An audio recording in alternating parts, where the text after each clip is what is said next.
and welcome back to another session of Commerce class with me, Suman Rathore.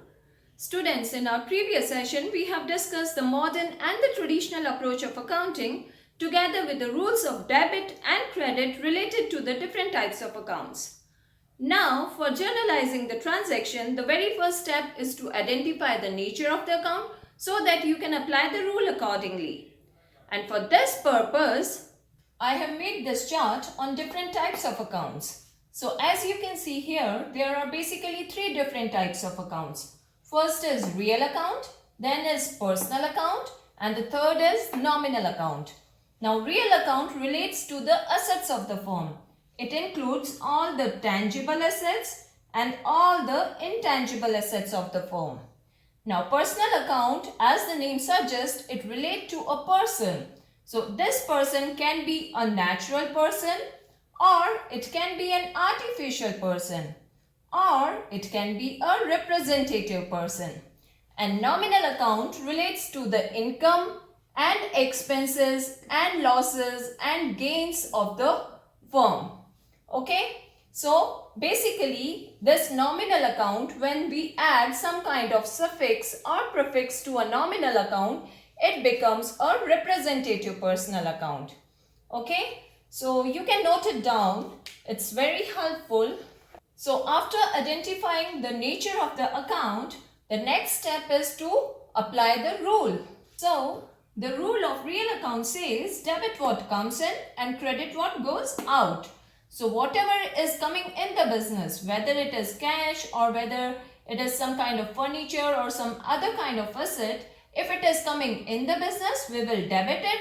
And if something is going out of the business, like if we are paying cash to someone, then cash is going out of the business. So in that case, cash will be credited as it is going out of the business. Okay.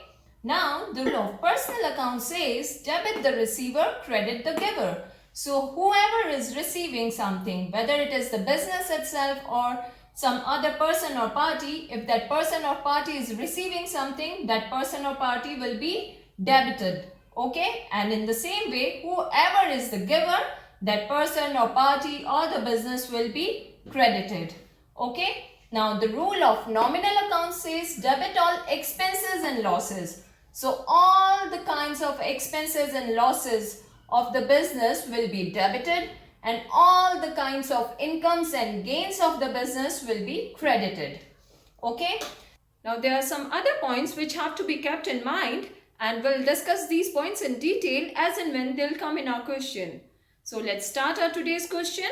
I've taken this question from Sultan Chand's T.S. Grewal. It's chapter Journal and Leisure, Practical Problems, question number 3. So let's start it. So the first transaction is Ram commenced business with cash rupees 30,000 on January 1st, 2016. So this is our format of journal. Date will go here. So it's 2016 January 1st. Okay. Now you have to identify what two main accounts are involved in the transaction. Like in this case, the two main accounts are cash account and capital account. Now cash account is considered as an asset of the business, so it is a real account, and the rule of real account says debit what comes in, credit what goes out. Here cash is coming in the business, so we will debit it. And capital account is a personal account as it represents the owner, and the rule of personal account says debit the receiver and credit the giver, so we will credit it. Okay, now let's just do the entry. So we'll write it like this: cash account. Then after leaving some space here, write debit at this end of the column. Okay, and amount will go right in front of this account in the debit column. Okay, then to make the entry of credit account, we'll use the word to before the credit account just to differentiate it from the debit account. Okay, so we'll write it like to capital account. Okay, and the amount will go here in the credit column. Okay, now we'll write the narration, and narration is a brief explanation of the transaction. So we'll write it like started business with cash. Okay, this is our narration. Now let's do the next entry. So the next transaction says paid into bank rupees 21,000 on January 2nd. So write the date here, January 2nd. Now again you have to identify the two main accounts involved. Here in this case the two main accounts are cash account and bank account. Okay. Now bank account is a personal account and rule of personal account says debit the receiver and credit the giver. Here we are depositing cash in the bank. So bank is the receiver.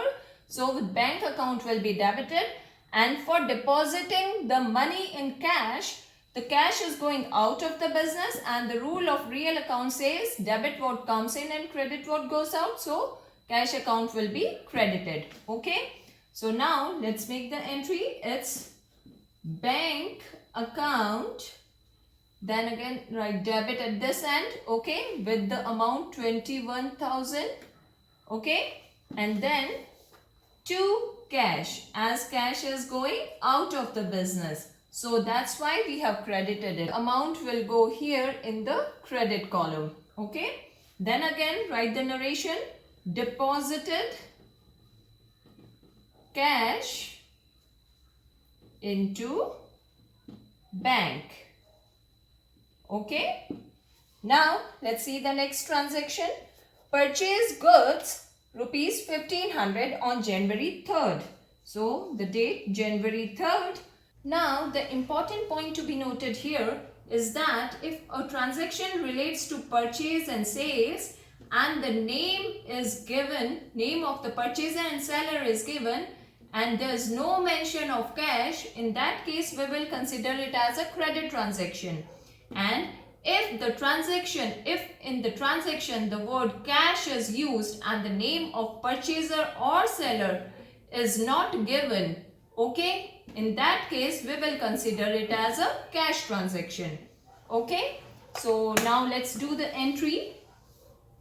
Here in this case the name of the purchaser and seller is not given. It simply says purchase goods. So the two main accounts involved here are purchase accounts and cash account. Okay. Now purchase account is a nominal account as it is an expense for the business. So the rule applied here is debit all expenses and losses. So we will debit it.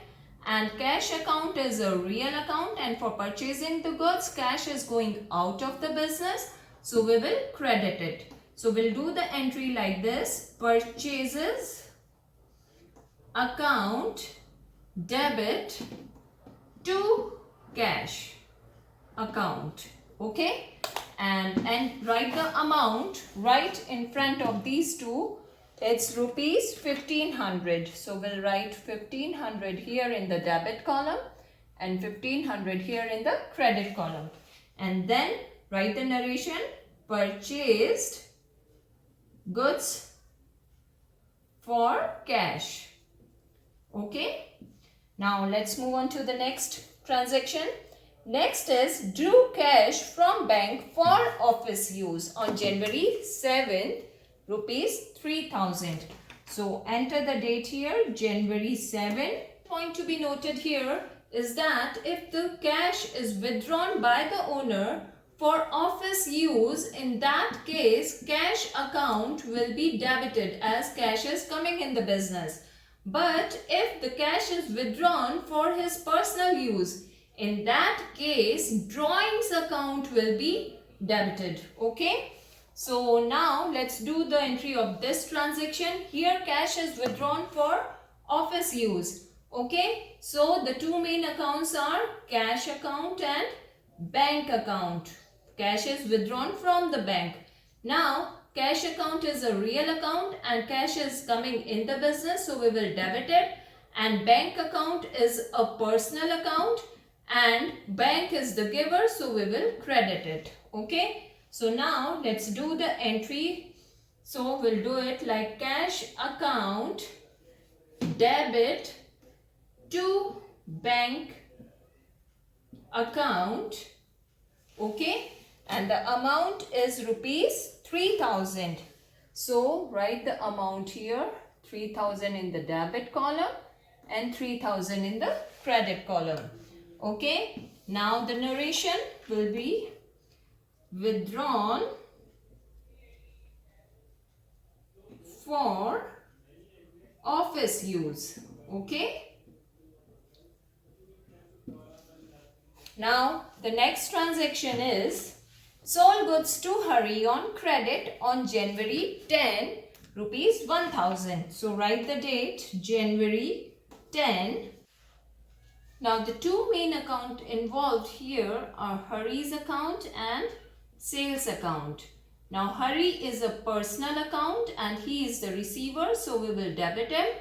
And sales account is a nominal account, and the rule of nominal account says credit all incomes and gains, so we will credit it. Now let's do the entry. So it will be Hari account debit, and we'll enter the amount here in the debit column right in front of him, and then to sales account and enter the amount here in the credit column. Okay. And then narration, sold goods to Hari. Now you can see that our page is finished here. So we will take the total and we'll carry forward this balance to our next page. Okay. So let's just total it.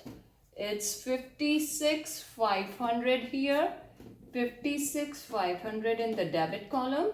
And we'll write it like balance carried forward, and we'll take this balance to our next page. Now we will brought forward our balance to a fresh page and continue with our question. So we'll write it like this: balance brought forward, and enter the amount in both the columns, 56,500. So now the next transaction is on January 15, purchase goods from Shyam, rupees 1,500. Now the two main accounts involved here are purchase account and Shyam account. Okay. Now again, purchase account is a nominal account, and as it is an expense, so we will debit it. And Shyam account is a personal account, and as he is the giver, so we will credit it. Okay. So now let's enter the transaction. Write the date in the date column, January 15, and let's do the transaction. It's purchases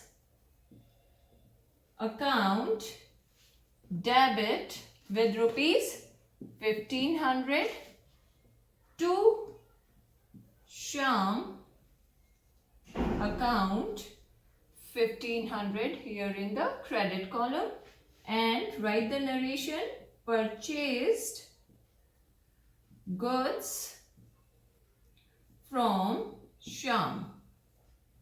Okay. Now the next transaction is cash sales rupees 3,000 on January 20th. So the two main accounts here are cash and sales account. Okay. Now cash account is a real account and sales account is a nominal account. Cash is coming in the business, so we will debit it, and sales is an income for the business, so we will credit it. Okay, so now let's do the entry. It's cash account debit with rupees 3,000 to sales account with rupees 3,000 in the credit column, and then narration: sold goods for cash. Okay. Now let's move to our next transaction. Paid to Shyam rupees 1475, discount allowed 25, January 25th. January 25th date. Now this is a case of compound entry, and compound entry is an entry when more than two accounts are involved in a transaction. Like in this case, so we'll enter it like this: Shyam account debit to cash account, as cash is going out of the business, and to discount received. We are receiving the discount. Okay. So let's enter the transactions. We are paying him 1475 cash and 25 rupees discount is allowed by him. So the total is 1500. So we will write this 1500 here right in front of him. Okay. Now the next transaction is January 30. Paid rent rupees 500. So the two main accounts involved here are rent account and cash account. Now rent account being a nominal account, rule applied here is debit all expenses and losses, and cash account being a real account, rule applied here is credit what goes out. Okay, so let's do the entry now. We'll write it like rent account debit rupees 500 to cash account 500. Okay, and write the narration paid rent.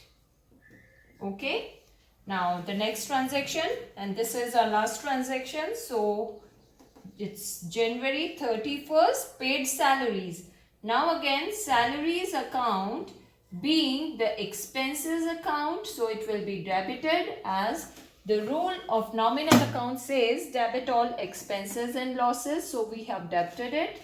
And as cash is going out of the business for paying salary, so we will credit the cash account. Okay, now write the narration paid salaries.